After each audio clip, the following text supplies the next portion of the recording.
Hello everyone and welcome back. So I was thinking that I should try out Unholy Death Knight because why not?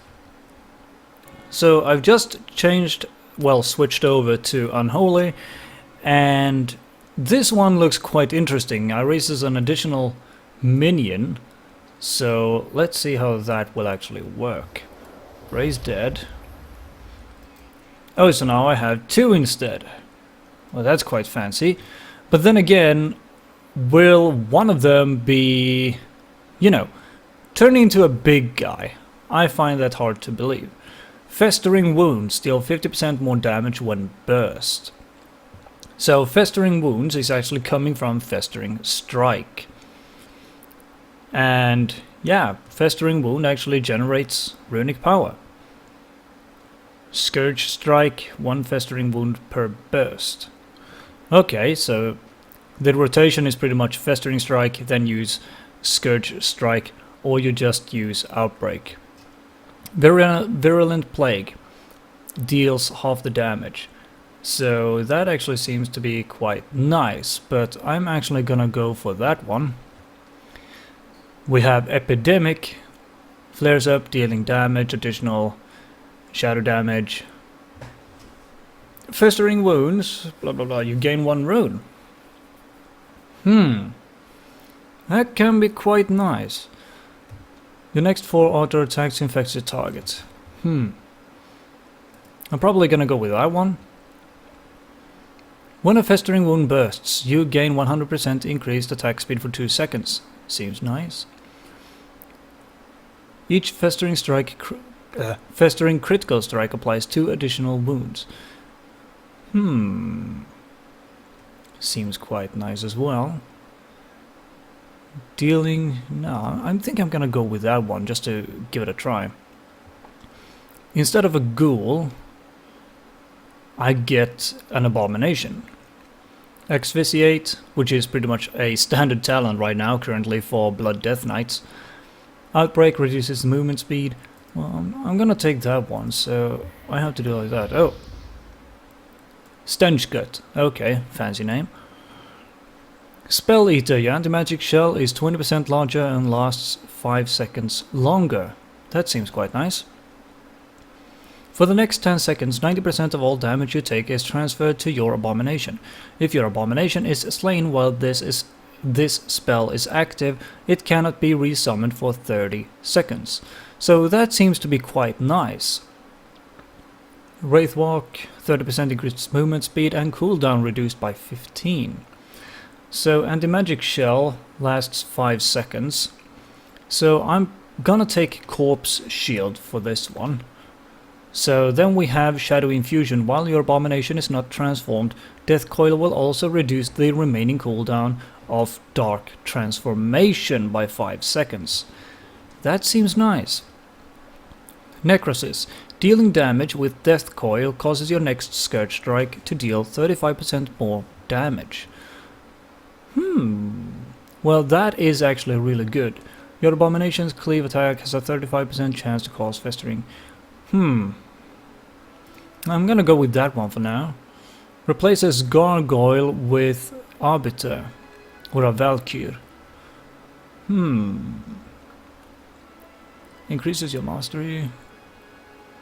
Well, Soul Reaper, I won't have that because it is a pretty shitty attack. I actually hate that attack, so F that. So I'm gonna stick to Defile for that one. Might as well click in my honor talents. So let's head on down to the training dummies and see how we do. So take into consideration as well that this is the first time I'm actually trying Unholy for a very, very long time. So this is pretty much how it's going down.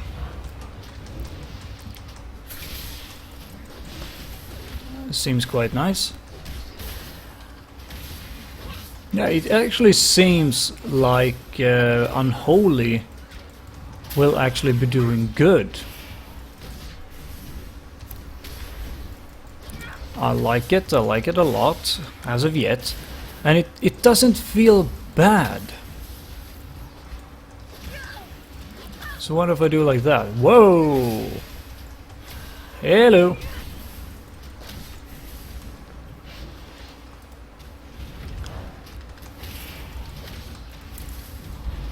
Ah, so it actually activates a sort of a bubble around. That's nice, I like that a lot. Well, I'm liking the actual damage that you're actually putting out. I mean, it's not bad by any extent, but it feels really, really good. Especially that you do have a festering wounds, and that every time you use your Scourge Strike, you deal additional damage and generating runic power. So it is pretty much that you need to use Festering Strike at first. So it appears that the Unholy Death Knight right now is not actually all about the haste. So I'm actually really thinking of maybe I should pick something else right here. Let's see, where is the one where... There we go, let's see, Necrosis. Well, it increases the damage of my Scourge Strike. But then again, this one can cause Festering Wound on them. But then again, this... where is it? That's the haste one. So I'm actually thinking of taking that one instead. I'm gonna try that one. Festering Wounds burst, you gain 1 rune. So I'm actually going to change around a little bit here just to actually give you all some sense of how it actually works. And I'm trying to actually use the best ones that I can actually think of for this situation. So where's my gargoyle, by the way? Oh, I didn't actually have it down. My bad. So, whoops, wrong button. So this one's Soul Reaper. Afflicting them with Soul Reaper for 5 seconds. Bursting a festering wound enemy increases haste, stacking up 3 times. Okay, I might as well give it a try, okay? Even though I absolutely despise it.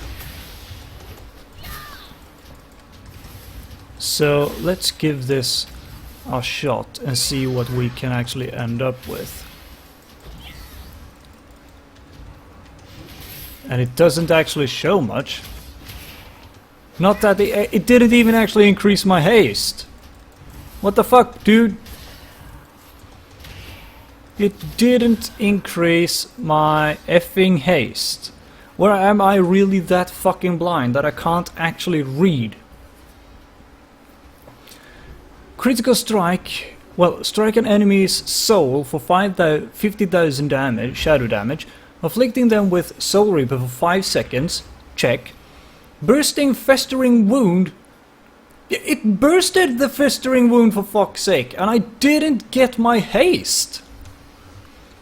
Is it glitched? I actually have to try this. There we go, festering wound.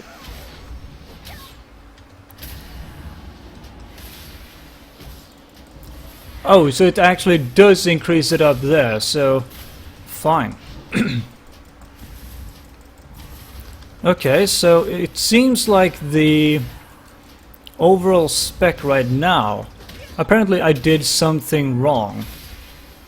Not to mention that I'm actually having severe lag over on the PTR right now. But it feels like you're too reliant on your Soul Reaper right now when you're playing as Unholy Death Knight. It feels like if you have Soul Reaper, it feels like you're really dependent on it in order to gain the haste that you need. So if we check here, well, I only have 9% haste. But on the same time, it's like, why would it do that? Why would it? So that's a gargoyle, and let's see, the Valkyrie gain for each runic power that you spend. So I'm gonna try that one out. While your abomination is not transformed, Death Coil will reduce. Well, there is 1 minute cooldown, so I'm gonna try like that. Asphyxiate, we already know that. Shadow damage, well, I'm not gonna use that one. So I'm actually going to try...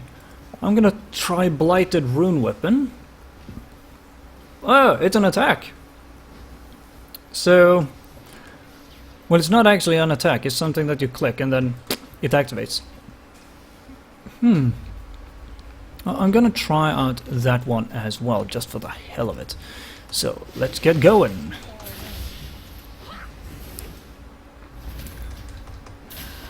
Whoa! This seems to be really, really freaking nice. And now I'm just popping all of the cooldowns just for the hell of it. This is actually fun. This is actually unexpected when it comes to Unholy. Holy crap. This is really, really unexpected. This is. I never thought that Unholy could actually be this. I mean, it actually feels kind of fluent, but on the same time it feels kind of stiff, that you're actually somewhat slowing in the attacks. But then again, I am on the public test and I have really severe MS problems.